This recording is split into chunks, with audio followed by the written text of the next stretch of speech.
mal. Mais nous venons rencontrer celui qui a le souffle de vie, rencontrer celui qui connaît le nombre de jours, rencontrer celui qui dit un mot et les choses s'accomplissent, celui qui fait changer ta vie, en effet la foi, oh parce qu'il est Dieu, parce qu'il est souverain, il fait tout ce qui lui sauve, là où les hommes jugent, que toi tu fais marcher, que l'Éternel te demande, va te tourner, tout le monde ne va adorer pour lui. Pour toi le palais un Dieu incroyable, digne de son nom, au moment où Sissi demande de faire marcher, au moment où il va faire alléluia, alléluia. Élevez-nous l'Éternel. Mon âme et nous l'Éternel se dans sa présence. Moi, j'aimerais que tu puisses acclamer pour celui qui t'a renouvelé le souffle de vie ce matin.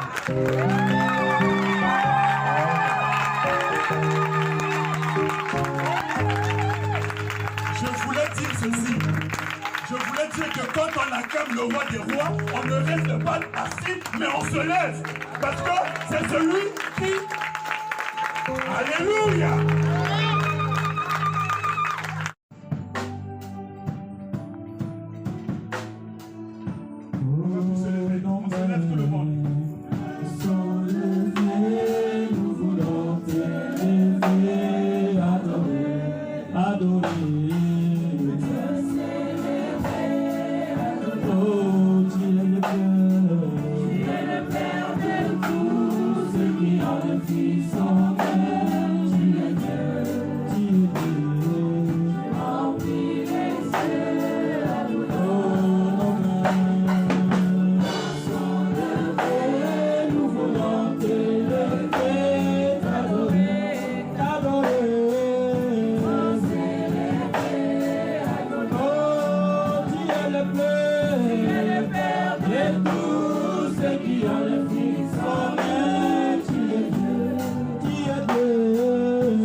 Le cantique dit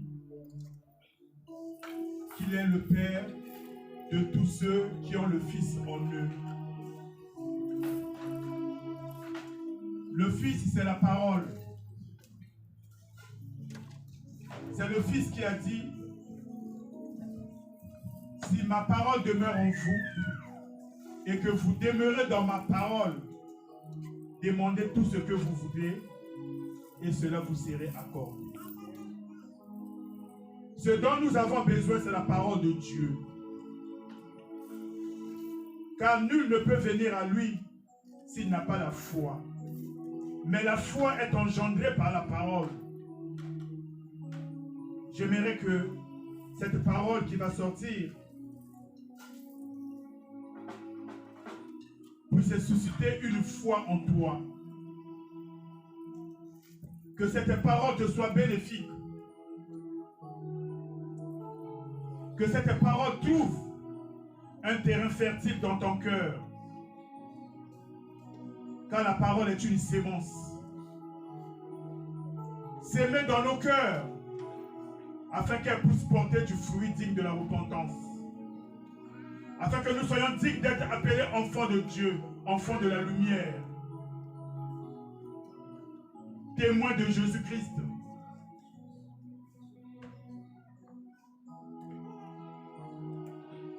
Seigneur, merci pour la grâce que toi tu nous as accordée encore aujourd'hui de pouvoir écouter ta parole. Nous recommandons ces moments entre tes saintes et divines mains. Que ton Saint-Esprit de Dieu qui habite en chacun de nous dispose nos cœurs maintenant. Dans le nom puissant de Jésus. Nous acclamons très très très fort pour le roi de gloire, pour le Seigneur de gloire. Je dis que nous acclamons très très très fort pour le roi de gloire et j'appelle l'ancien Jacques qui est le porte-parole de Dieu aujourd'hui.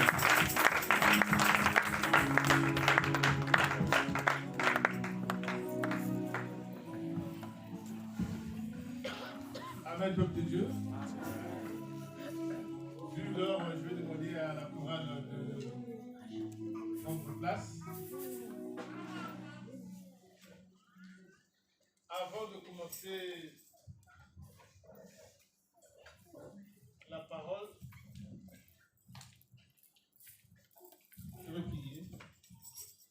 Seigneur Jésus, je te loue, je te bénis, je te glorifie, je te rends grâce. Seigneur, nous voici au moment de ta parole. Fais de sorte que, Seigneur, que ta parole, que ton peuple reçoive ta parole, non pas comme une parole d'homme, mais comme ce qu'elle est véritablement, la parole de Dieu qui agit quand nous y croyons. Et que j'en parle avec hardiesse quand tu devrais en parler. Amen. Amen. Donc, pour commencer, je vais rendre grâce à Dieu de ce qui ne cesse de donner la force, le courage, l'endurance à notre évangéliste en cette période de deuil et de douleur. Dieu l'a fortifié, il a été régulier, assidu à toutes les réunions de l'Église. Amen. Sans plus tarder, nous allons parler de notre sujet. Donc le thème c'est le péché, la désobéissance à la parole de Dieu entraîne la mort. Parce que dès qu'on comprend le sujet, on comprend le message. Amen. Amen. Donc, lorsque nous péchons contre qui que ce soit, sache-le que nous péchons contre Dieu seul et non contre la personne. Lorsque nous désobéissons à la parole de Dieu. Et le salaire du péché, c'est la mort. C'est une règle sans distinction de personnes, de races, de nations, de peuples. Lorsque nous désobéissons à Dieu, ça entraîne la mort. Lorsque nous péchons, cela entraîne la mort. Amen. C'est pour cela, tu as bien fait d'être là, mon frère. Tu as bien fait d'être là, ma soeur, pour que nous sachions que auparavant, si nous étions dans le péché, de ne plus commettre de péché.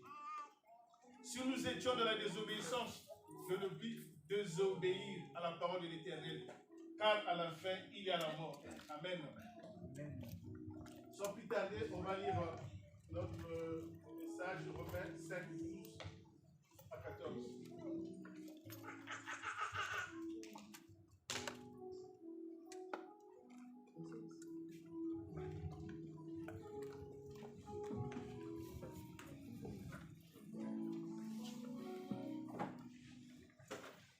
Romains chapitre 5, versets 12 à 14, je lis au nom de Jésus. C'est pourquoi, comme par un seul homme, le péché est entré dans le monde, et par le péché, la mort, et qu'ainsi la mort s'est étendue sur tous les hommes, parce que tous ont péché. Car jusqu'à la loi, le péché était dans le monde. Or, le péché n'est pas imputé, car il n'y a point de loi. Cependant, la mort a régné depuis Adam jusqu'à Moïse, même sur ceux qui n'avaient pas péché par une transgression semblable à celle d'Adam, lequel est la figure de celui qui devait venir. Amen. Amen. Là, ça, ouais. On peut commencer même par le bas, il n'y a pas de souci. C'est l'esprit qui nous conduit.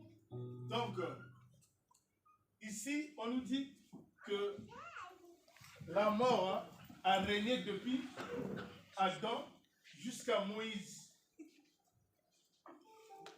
Donc, ce qui veut dire, à partir d'Adam jusqu'à Moïse, la mort a régné. La mort a régné parce que tous ont péché. Tous étaient dans le péché. Donc, c'est le péché adamique. Donc, à partir d'Adam jusqu'à Moïse, la mort a régné. La mort a régné. Et ici, il nous dit, même ceux qui n'avaient pas péché par une transgression semblable à celle d'Adam. C'est la figure de celui qui devrait venir. Donc ça veut dire, puisque le péché, la mort a régné par rapport au péché, la mort a régné d'Adam jusqu'à Moïse. Quand il parle même pour ceux qui n'ont pas péché par une transgression semblable à celle d'Adam, par lequel la figure de celui qui devrait venir. Donc ça veut dire, même Jésus-Christ, lui qui n'a point commis de péché, dans la bouche duquel il ne s'est point trouvé de fraude, lui, nous l'avons fait pécheur. Donc, comme il a pris nos péchés, puisque la loi, elle est comme ça, le péché entraîne la mort, la désobéissance entraîne la mort. Puisqu'il a pris nos péchés, donc lui aussi, il est mort. C'est pour ça qu'on précise, même ceux qui n'ont pas péché par la transgression semblable à celle d'Adam. Adam a transgressé la loi de Dieu. Parce que Dieu l'a dit, tu peux tout manger, sauf le fruit de l'arbre du milieu. Donc lui, il a mangé, donc il a transgressé la loi. Parce que le péché, selon 1 Jean 3, 4, quiconque pêche transgresse la loi. Le péché, c'est la transgression de la loi de Dieu. Donc Adam a péché par transgression. Mais Jésus est mort parce qu'il a pris nos péchés. Mais lui, il n'a pas péché par transgression. Il a péché parce qu'il a pris tes péchés. Mon péché, nos péchés, les péchés de l'humanité tout entière. C'est pour cela que la loi ne fait pas exception. C'est pour cela que notre Seigneur a été mort. Parce qu'il a pris ton péché, il a pris le mien. Donc il est devenu pécheur. Tes transgressions devenues ses transgressions. C'est pour ça que notre Seigneur Jésus a trouvé la mort. Amen. Amen. Amen.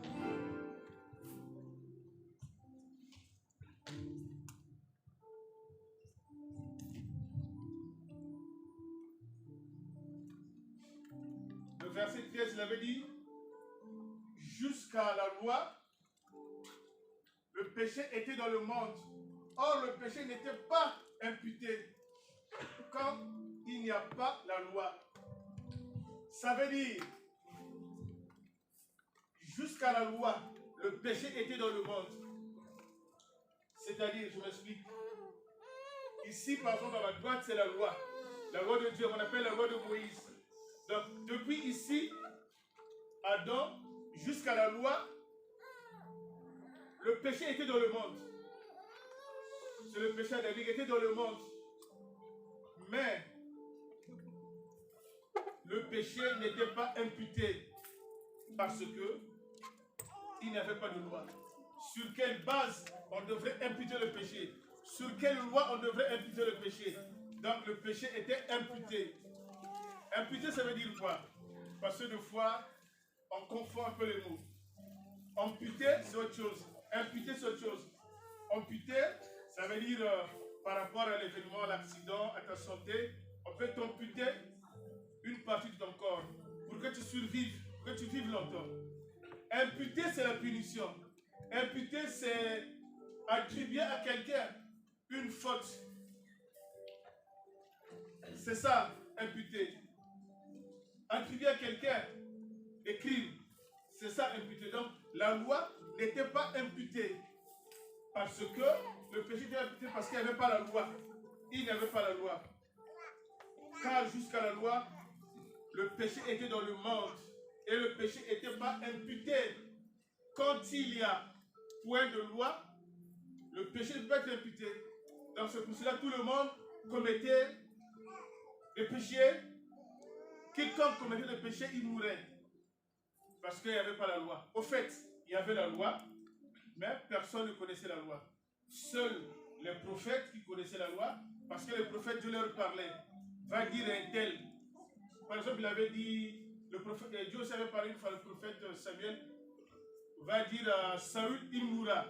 Parce qu'il a commis des péchés. Donc, tout le monde n'était pas comme au temps de la grâce, nous avions la loi gravée dans nos cœurs. À l'époque, la loi, elle était sur les tableaux de pierre. Mais avant que la loi ne vienne, personne ne connaissait la loi. Sauf les souverains sacrificateurs et certains hommes de Dieu qui recevaient le message, dit un tel, il a péché par rapport à ça. Amen.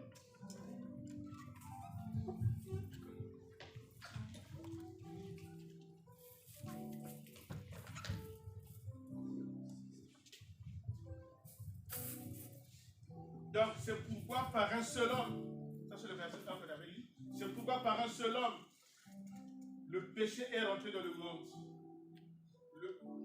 Et la mort s'est étendue par tous les hommes, car tous ont péché. Donc, c'est le péché d'Adam qui est rentré dans le monde. Et ce péché-là a entraîné la mort. Et la mort s'est étendue à tout le monde. C'est pour cela que les gens meurent tout en commettant des péchés contre notre Dieu, tout en désobéissant contre notre Seigneur. Nous vous en supplions de ne pas désobéir à ton Dieu, de ne pas désobéir à notre Seigneur, d'éviter tout le temps le péché. Parce qu'en ce moment, nous avons la connaissance de la loi. Nous devrons éviter de commettre des fautes. Amen. Amen. Pourquoi, à l'époque, les gens ne connaissaient pas la loi? C'est tout simplement, j'ai passé le verset du c'est Hébreux 11, c'est parce que la parole de Dieu dit, après avoir autrefois, de plusieurs manières, à plusieurs reprises, parlé à notre Dieu par les prophètes. C'est pas grave, on a la parole. Ce dernier temps, Dieu nous a parlé par le Fils, lequel il a établi héritier de toutes choses, par lequel il a aussi créé le monde, qu'il est le reflet de sa gloire, l'empreinte de sa personne. Hébreux 11 à partir de 1. Donc, à l'époque, notre Dieu, notre Seigneur, il parlait seulement aux prophètes. C'est pour ça que la loi n'était pas trop connue, parce qu'il parlait seulement aux prophètes. Dans certains versets, il parle des prophètes d'autrefois. Après avoir autrefois, à plusieurs reprises et de plusieurs manières, parlé à nos pères par des prophètes, je précise par des prophètes. Donc il parlait seulement à nos pères par des prophètes.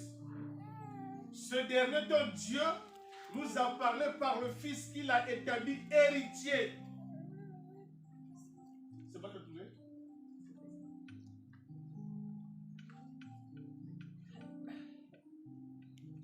Bon, peut-être que je me suis trompé de référence. Mais au moins c'est ça. Verset 11.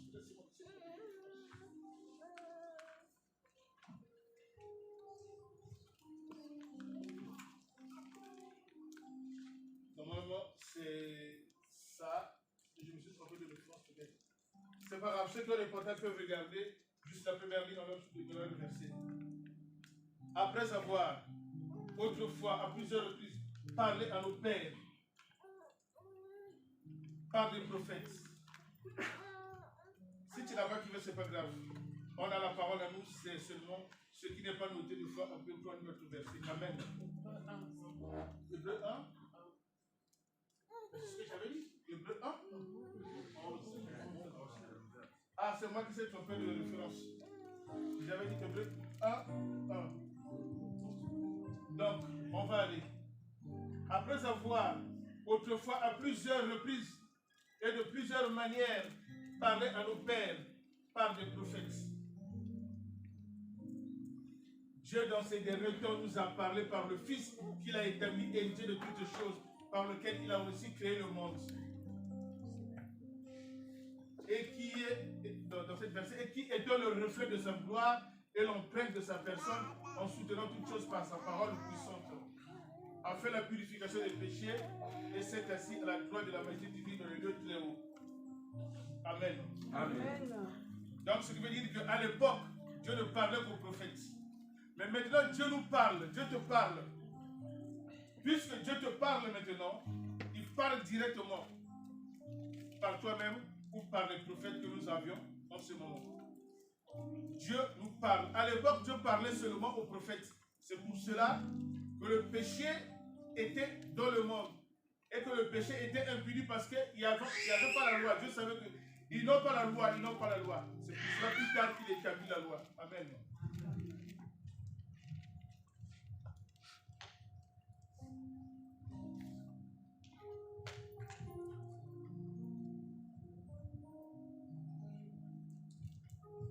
Donc, je voulais dire, La loi reste la loi.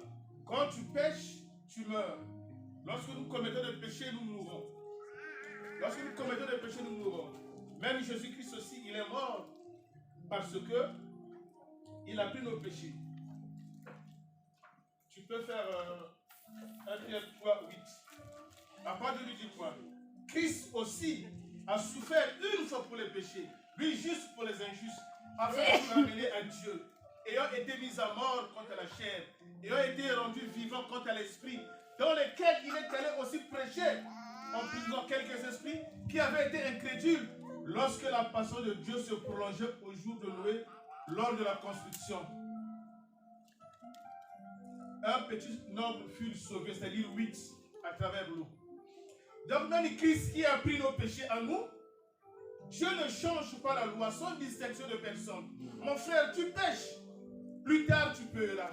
Ma soeur, tu pêches, plus tard tu paieras. Tu désobéis à la parole de Dieu, parce que c'est l'homme de Dieu qui est en train de parler. Plus tard tu rendras des comptes. Oh, je veux désobéir au pasteur Séraphin, le maître de l'église. Lui, c'est un homme seulement. Mon frère, ma soeur, détrompe toi. Lorsqu'on désobéit à la parole de Dieu, peu importe la personne qui apporte la parole, ça mène la désobéissance à la parole de Dieu et à des conséquences et à la mort. Amen. Amen. Jésus-Christ, lui, il a souffert seulement une seule fois, pas plusieurs fois, comme nous péchons plusieurs fois. Lui, une seule fois qu'il a péché, qu'il a souffert pour les péchés, lui qui était juste pour nous les injustes, afin de nous ramener à Dieu. Mais pour nous ramener à Dieu, il a été mort contre la chair. Donc physiquement, il a été mort. Mais plus c'est le Fils de Dieu, c'est lui qui a fait la purification des péchés, et Dieu l'a rendu vivant contre l'esprit. Et ce même esprit est derrière en prison. Parce qu'en prison là-bas, il y a des gens qui avaient été incrédules.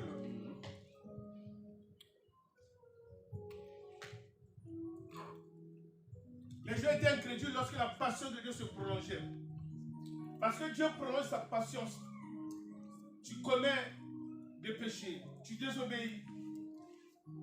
Sa colère prend la patience pour voir si, comme tu as une église locale, puisque l'église est encore sur terre, peut-être avec la prédication, tu changeras, tu te répondras de ton mauvaise action ou ton mauvais cœur. Tu vas peut-être te répondre. Il laisse un moment, comme au temps de Noé, lorsque sa patience se prolongeait au jour de Noé. Mais comme la patience est trop prolongée, il y a eu seulement 8 personnes qui sont sauvées à travers l'eau. Amen. Amen. Donc c'est ça, évitons de commettre des péchés. Donc, nous savions, quand la loi a été donnée, les Juifs, on est fiers de leur loi. Même jusqu'à présent, ils sont fiers. Parce qu'ils connaissent la loi maintenant, que Moïse a publié la loi, ils sont fiers de la loi. Maintenant, nous ne mourrons plus par le péché parce que nous avions la foi. Les Juifs ne commettent pas les péchés, ils ont peur de la parole de Dieu. C'est la même parole que nous partageons avec les Juifs. Eux, ils prennent que la partie de l'Ancien Testament. Nous, on prend les deux. Donc, les Juifs ne commettent pas les péchés parce qu'ils savent que la loi a été publiée. Dans certaines maisons, tu rentres de la maison des Juifs, ils ont mis la loi de Dieu pour que les enfants s'en souviennent de ne pas commettre ces péchés. Mais les maisons des chrétiens, il n'y a même pas la loi affichée. Amen. Amen. Donc, même Jésus, quand il parlait avec les gens, quand il a guéri surtout quelqu'un, dans Jean 9, 29, la parole de Dieu nous dit, nous savions que la loi a été donnée par Moïse, mais celui-ci, nous ne savons d'où il est. Parce que les gens ne connaissaient pas Jésus, mais ils connaissaient la loi, ils craignaient la loi. C'est pour ça qu'il disait à la personne que Jésus a guéri, nous savions que la loi a été donnée par Moïse, mais celui-ci, nous ne le connaissons pas. D'où il vient? Ils se posaient la question. Parce qu'ils ont leur loi, ils doivent respecter la loi. Mais ils ne connaissaient point Jésus. C'est pour ça qu'ils se renseignaient à l'aveugle guéri. Et aussi,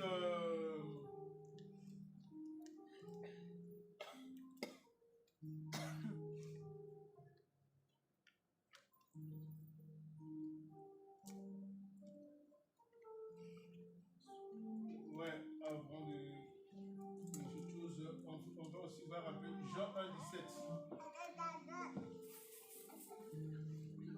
la loi a été donnée par Moïse, la grâce et la vérité sont venues par Jésus. Donc eux, ils connaissent ça. Que la loi a été donnée par Moïse, mais la grâce et la vérité sont venues par Jésus. Donc eux, ils sont toujours pour la loi, afin de ne pas commettre de péché. Mais t'inquiète pas, mon frère, ma soeur, nous avions notre loi aussi, puisqu'avec Jésus, tout est spirituel. Mais c'est la même loi. C'est la même loi. Rien n'a changé. Jésus a rendu les choses spirituelles. La loi est maintenant gravée dans nos cœurs, dans des tablettes de chair et dans des tablettes de pierre. La loi est en nous. Consciemment, tu sais que prendre la femme de ton ami, c'est un péché. Tuer quelqu'un, c'est un péché. Voler, c'est un péché. Ça, c'est gravé dans nos cœurs.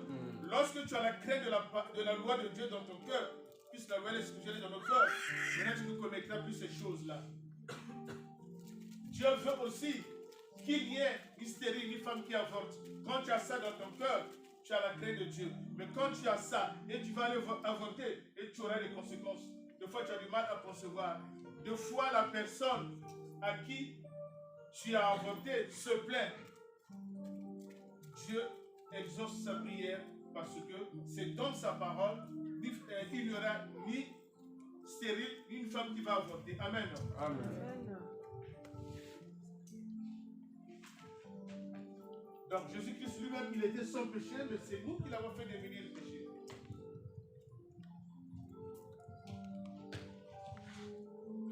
Là, on a ce que nous avons dans notre âge, c'est 1 Samuel 15, 23. Tu l'as là? 1 Samuel 15, 2 à 3. Ah. Non, c'est pas ça. Ouais, je pense que c'est ça. Non, c'est pas ça. C'est 1 Samuel 15, 23. J'ai noté la référence.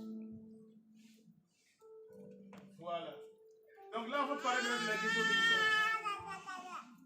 Donc, ici, la parole de Dieu nous dit, car la désobéissance est aussi coupable que la divination. Et la résistance ne l'est pas moins que l'idolâtrie et les téraphins, puisque tu as rejeté la parole de l'Éternel, il te rejette comme roi. Amen. Amen. Donc, la désobéissance, elle est aussi coupable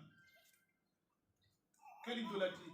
L'idolâtrie aussi, elle est coupable. Mais la désobéissance, elle est aussi coupable. La résistance ne l'est pas moins que l'idolâtrie. Et les téraphins. Tu as rejeté l'Éternel et l'Éternel te rejette comme roi. Là, il parlait à Saül. Mais pour ton cas, lorsque tu désobéis à la parole de l'Éternel, l'Éternel te rejette de ce que tu es. Si tu es femme au foyer, il te rejette aussi en tant que femme au foyer.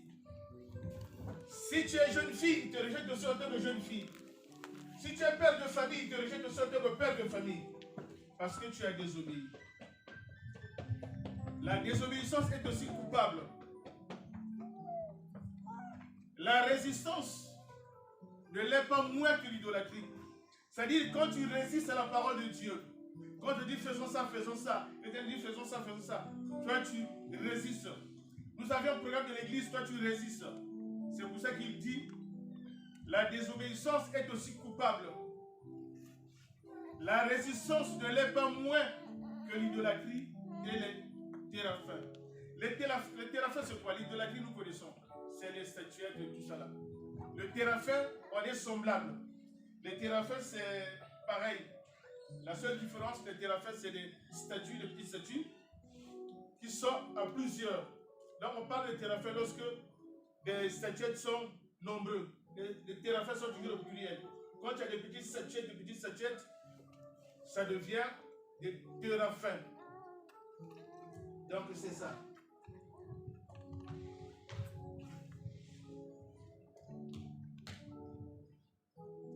Lorsque tu as seulement une seule statue, une statuette, c'est l'idolâtrie.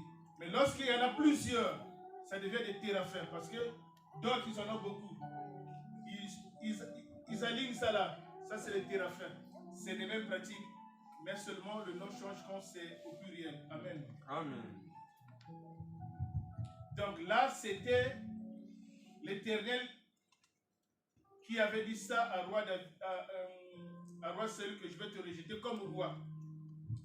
Et le roi, lui, ayant su que l'Éternel a parlé ainsi, il a dit, j'ai péché, j'ai transgressé contre l'ordre de l'Éternel.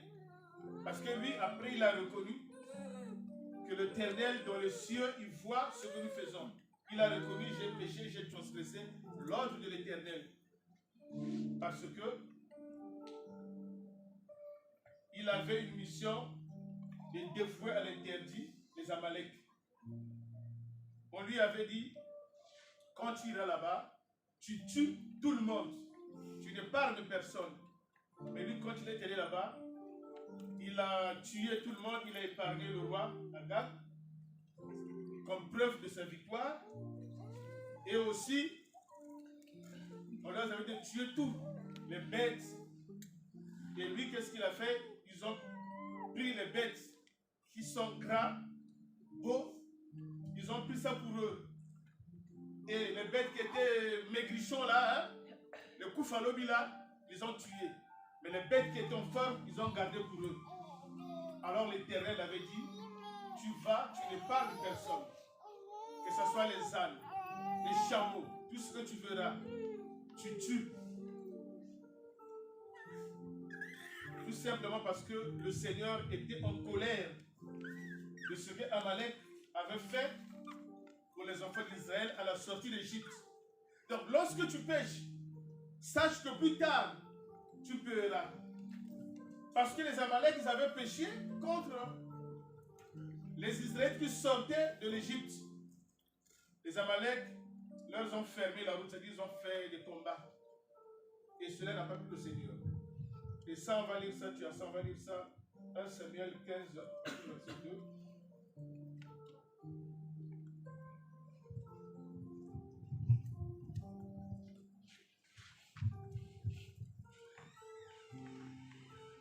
Ainsi, par l'Éternel des armées, je m'en souviens de ce qu'Amalek fit à Israël lorsqu'il lui ferma le chemin à la sortie d'Égypte. Continue. Et il dit à Saül, va maintenant, frappe Amalek et dévoue par interdit tout ce qui lui appartient. Tu ne parleras point et tu feras mourir hommes et femmes, enfants, nourrissons, bœufs, brebis, chameaux et ânes. Amen. Ça, c'est la colère de Dieu parce qu'Amalek avait péché.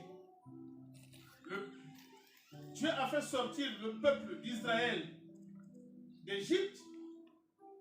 Et après, au bout d'un moment, Amalek vient leur faire la guerre. Donc, plus tard, quand tu commets un péché, plus tard tu payes. Et Dieu a envoyé Saül par le prophète Samuel d'aller combattre Amalek avec tous les interdits que vous avez vus là, de le dévoiler interdit, de tuer tout ce qui leur appartient. Mais lui, arrivé là-bas, il tue tout le monde, il garde le roi. Comme preuve de sa victoire. Les chameaux, les brebis, les ânes qui étaient maigrichons, il les tue, il prend ce qui était beau. Et non seulement ça, il va ériger. Il va ériger l'autre là. Un monument pour fêter sa gloire. Il a désobéi à la parole de Dieu, ce n'est pas ce que Dieu lui avait demandé de faire. Il a désobéi à Dieu. Mais avant tout cela, lui, il a convoqué son armée, il a convoqué tout le monde.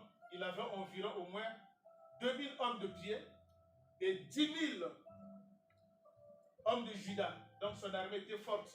Ils sont allés faire la guerre. Ils ont tué tout le monde, sauf le roi. Alors ce n'est pas ça qui lui avait été demandé. Et c'est pour cela, quand Samuel a eu l'information, il était allé le voir, et lui il était déjà parti célébrer sa victoire. Ça n'a pas plu à Dieu. Et plus tard, pour vous dire que lorsque tu désobéis à Dieu, tu dois payer, tu mourras. quel que soit le rang auquel tu occupes de la société. Tu ne mourras pas tout de suite, mais tu mourras plus tard. C'est pour ça, évitant le péché. Ce n'est pas pour nous faire peur, mais c'est la parole de Dieu qui est ainsi. Respecte ton mari, respecte ton homme, respecte tes enfants, obéis, respecte tes responsables de boulot. Tu n'auras point de problème avec les gens. Amen. Et maintenant, Dieu pour punir Samuel, non, Saül plutôt, Dieu, si tout ça, tu peux mettre 1 Samuel 31 à partir du verset 1. La parole de Dieu dit, les Philistins livrèrent bataille. Tu as trouvé? Les Philistins livrèrent bataille à Israël et ils firent. Voilà. Les Philistins livrèrent bataille à Israël et les hommes d'Israël prirent la fuite devant les Philistins et tombèrent morts sur la montagne de Giboa. Donc, ici, pour ceux qui n'ont pas compris, Saül était parti combattre Amalek. Il a gagné. Mais seulement il a volé. Mais pour que Dieu lui punisse, Dieu lui envoie son ancien ennemi, les Philistins. Les Philistins, Dieu a envoyé encore les Philistins pour que Saül paye le prix de ce qu'il a fait. Donc ici, on est maintenant avec les Philistins. On a compris, avant, on était avec les Amalek. Lui, il a tué les Amalek, il a pris tout ce qu'il lui voulait. Et il dit, il avait peur de sa population, de la foule. Alors que la parole de Dieu lui dit, veut mieux obéir à Dieu plutôt qu'aux hommes. Puis obéir aux hommes. Or, tout cela, on va porter. Donc, les Philistins livrèrent bataille à Israël et les hommes d'Israël prirent la fuite devant les Philistins, tombèrent morts sur la montagne de Giboa. Donc, les Philistins, ils ont fait la mort maintenant avec l'armée de Saül. Ils sont tombés morts.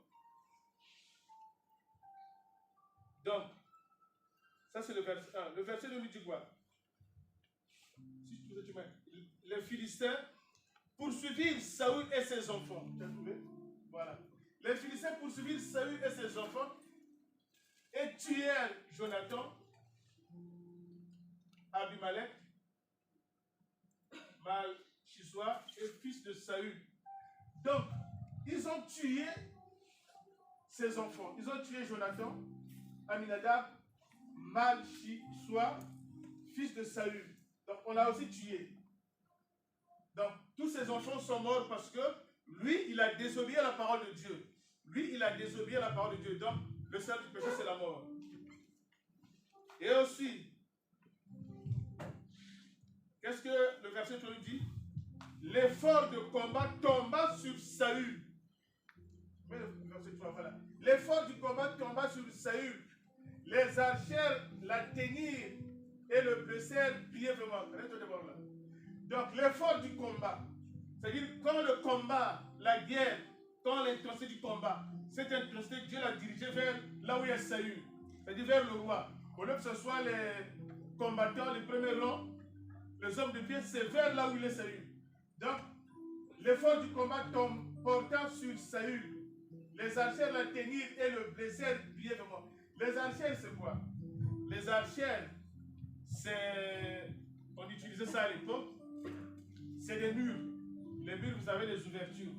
Hein, des petites ouvertures. Ces petites ouvertures-là, vous mettez votre canot.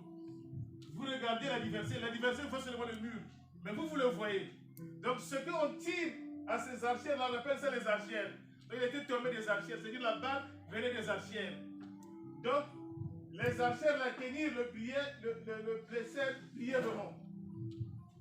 Et le verset d'après, c'est là qu'on va voir qu'il a été mort parce qu'il a commis des péchés. Je ne vais pas savoir pour que vous comprenions, pour que nous comprenions que le salaire du péché, c'est la mort. Rien n'a changé. Nous sommes au temps de la grâce, oui, certes. Nous avions la loi gravée en nous, dans nos cœurs, pour que nous nous en souvenions. Ça, c'est pas bon ce que je fais. Plus tard, Dieu envoyera des hommes pour que je paye ce que j'ai sémé. Chacun récoltera ce qu'il aura sémé. Nous le connaissons. Donc, ici, on nous parle de celui qui portait, Saül dit à celui qui portait les armes, tire ton épée et me transperce de peur que ces incirconcis ne viennent me percer et me faire subir leur outrage. Ceux qui portaient les armes ne voulurent pas, car il était saisi de crainte, et Saül prit son épée et se jeta dessus. Tout ça là, c'est Dieu qui fait que qu'il tombe sous son épée parce qu'il a péché. Donc la personne qui portait les armes de Saül, quand Saül a vu qu'il était brièvement blessé par les anciens, il ne pourrait plus rien faire.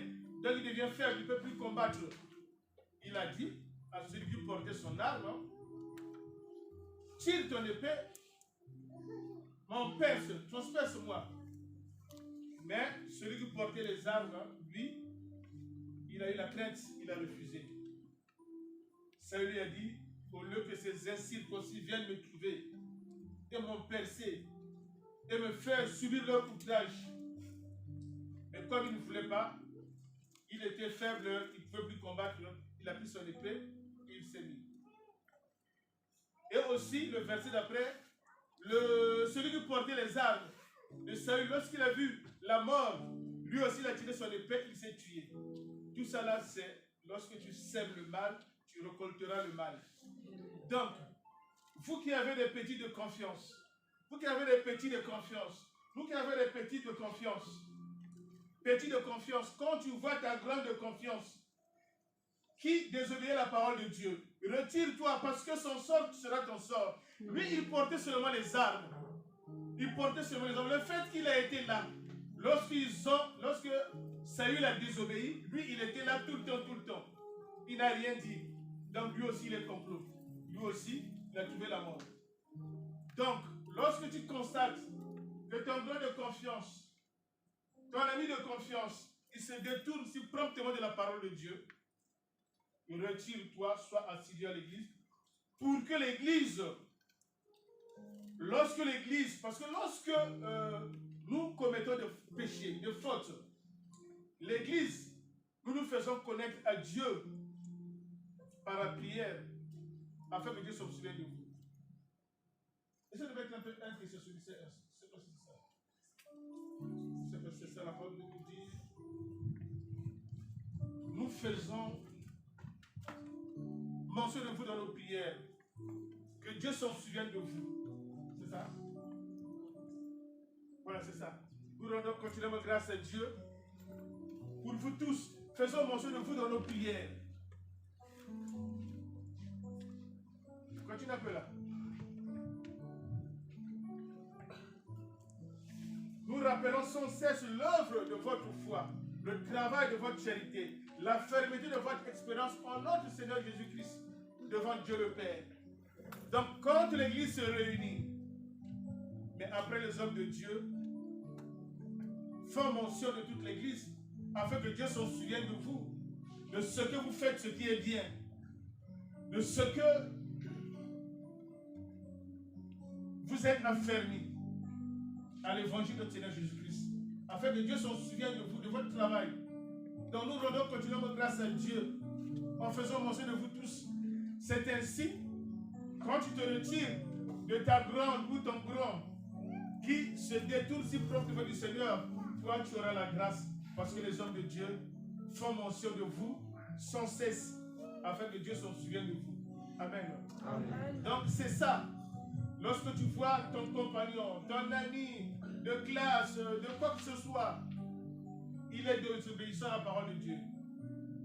Il commet des péchés, détourne-toi, parce que tu seras semblable à celui qui portait les armes de Saül. Amen. Amen.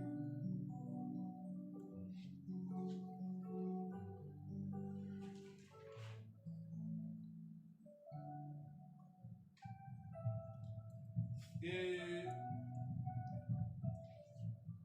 l'apôtre Paul nous dit, dans 2 Corinthiens 16, il nous dit, nous sommes aussi prêts à punir toute désobéissance. Donc l'Église est aussi prête à punir toute désobéissance, afin que vous ne soyez plus de la désobéissance. L'Église est prête aussi à punir toute désobéissance.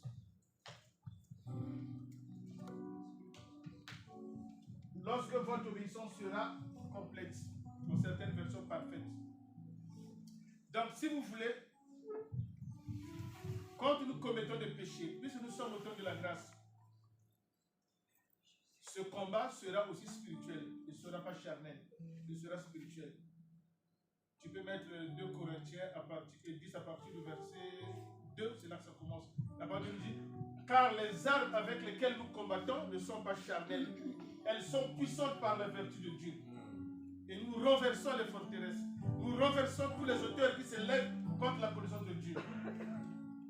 Et Dieu aussi, le verset 6, et nous sommes prêts à punir toute désobéissance.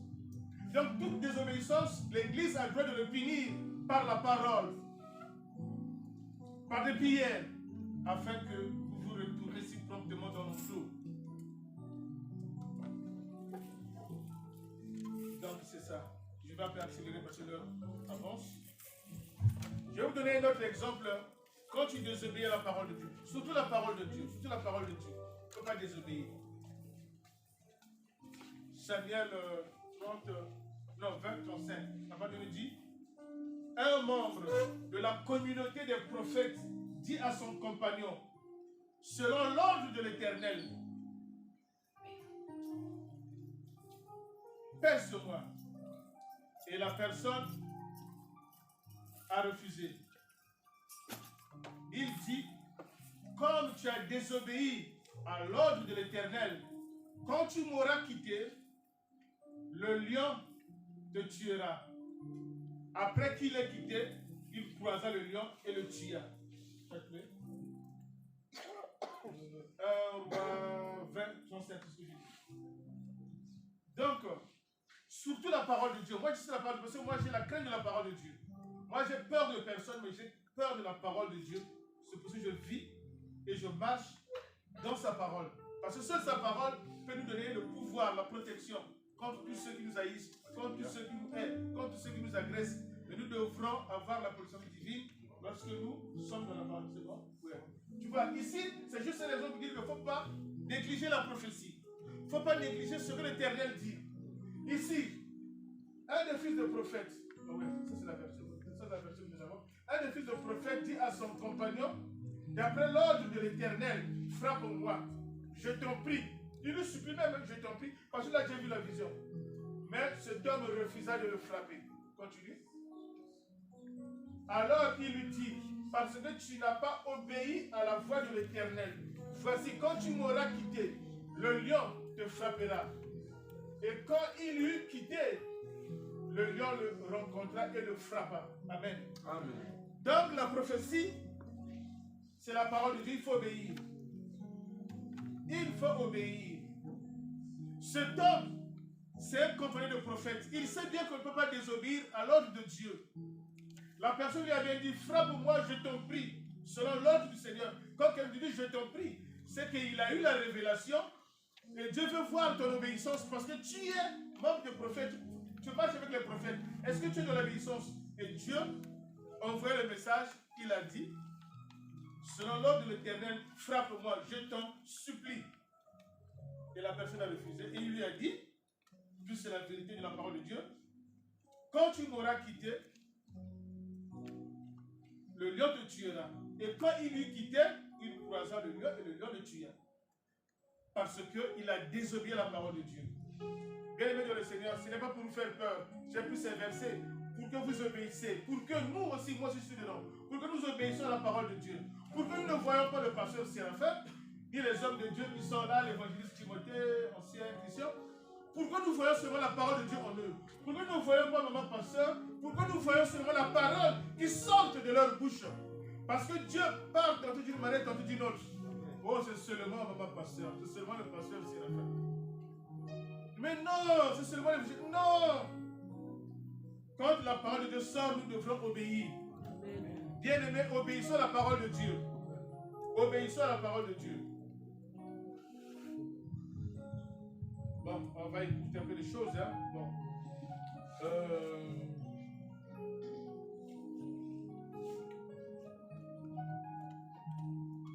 Donc, on va parler maintenant de... On va résumer le texte. On va parler pour le roi David. On va finir par le roi David. Donc, le roi David, lui, après avoir servi fidèlement Dieu avec engouement, de toute sa force, de toute son âme,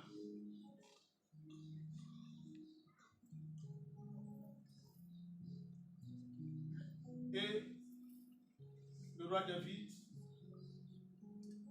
il a commencé à commettre des péchés successifs. Pourquoi? Parce que le roi David, au lieu de partir à la guerre, comme il l'a fait dans le passé, il a décidé de rester chez soi.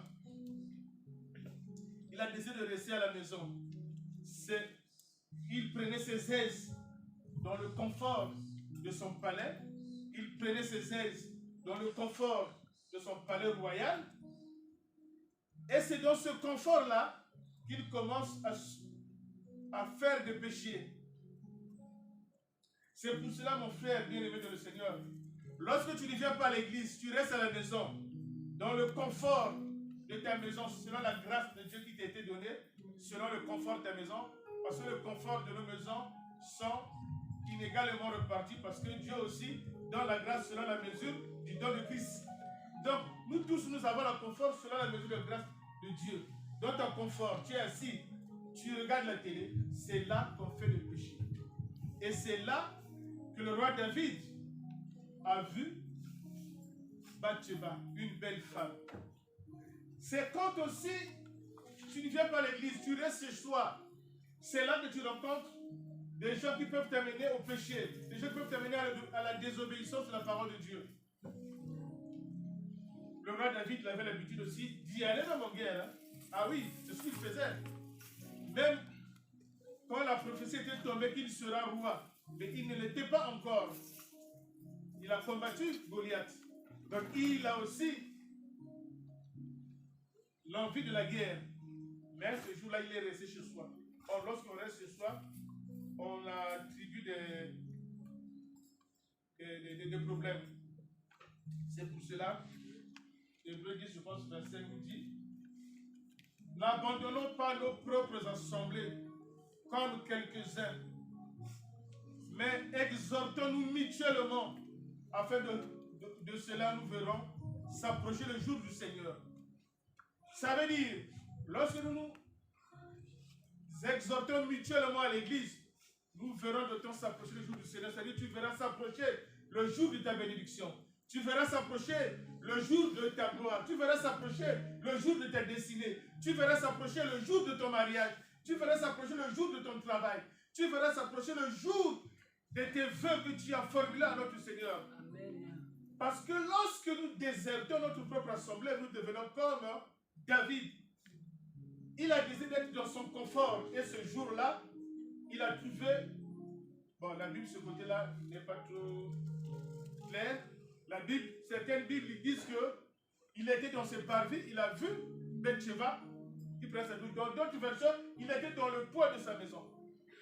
Donc, ça veut juste dire qu'il était dans les hauteurs. Que tu as la version qu'il était dans le toit, sur le toit.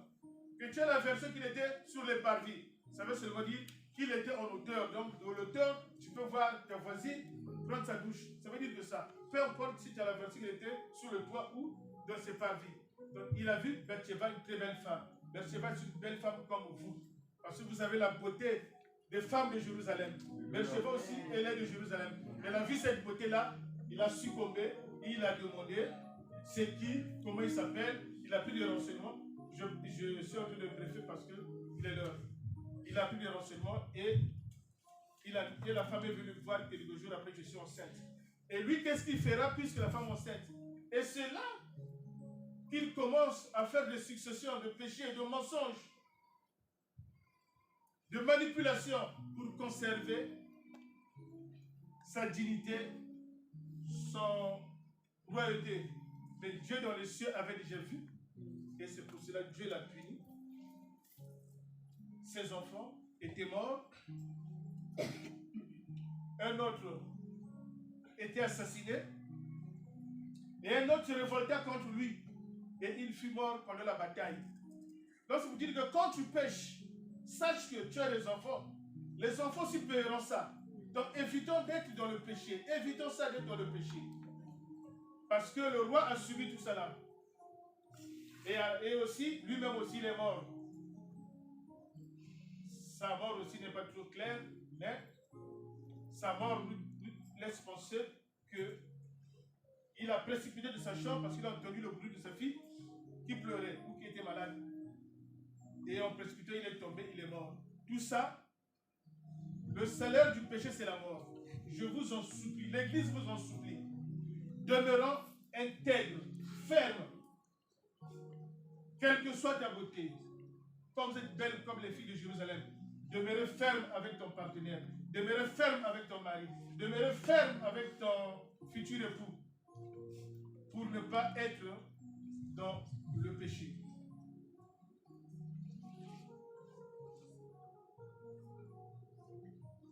L'apôtre Paul avait enseigné ça aussi.